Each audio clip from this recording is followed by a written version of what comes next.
बिस्मिल्लाहिर्रहमानिर्रहीम। अस्सलाम वालेकुम दोस्तों, उम्मीद करता हूँ आप बिल्कुल ठीक ठाक होंगे। दोस्तों आज है 24 अप्रैल सन 2021 और दिन है हफ्ता का। आप तो जानते हैं अब से कुछ टाइम बाद, कुछ घंटों और मिनटों के बाद में जो बैन है वो स्टार्ट हो जाएगा, जो पाकिस्तान, इंडिया और बांग्लादेश के आने वाले मुसाफिरों के ऊपर है। जाने वालों के लिए नहीं है, आने वालों के ऊपर है।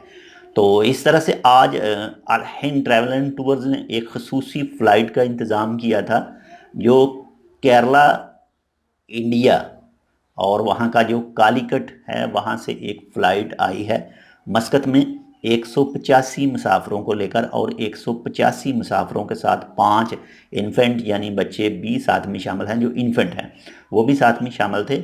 और ये जो स्पेशल फ़्लाइट थी ये अरेंजमेंट किया गया है अल हिंद ट्रैवल एंड टूर्स ने। उनके पास काफ़ी तादाद में कॉन्टैक्ट किए गए, टेलीफोन आए कि हमें बैन से पहले पहले मस्कत पहुंचना है, ओमान पहुंचना है। तो उन्होंने एक सलाम एयर की फ़्लाइट की अरेंजमेंट की और उन अफराद 185 मुसाफिरों को लेकर ओमान में पहुंच गए।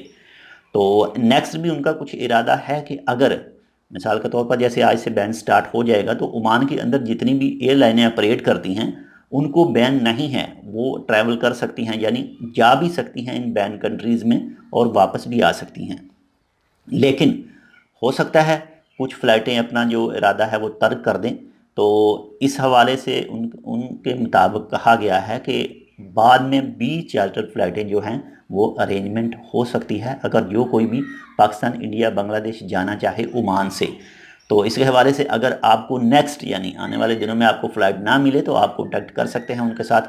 हो सकता है वो कोई चार्टर फ़्लाइट अरेंज करें और उनके पास इतने मुसाफिर मौजूद हों कि वो एक फ़्लाइट अरेंज कर सकें। तो ये एक छोटी सी मालूमात थी। बाकी इंशाल्लाह मिलते हैं आपसे दूसरी किसी अपडेट के साथ, अगर जैसे ही आएगी। तो तब तक के लिए अल्लाह हाफ़िज़।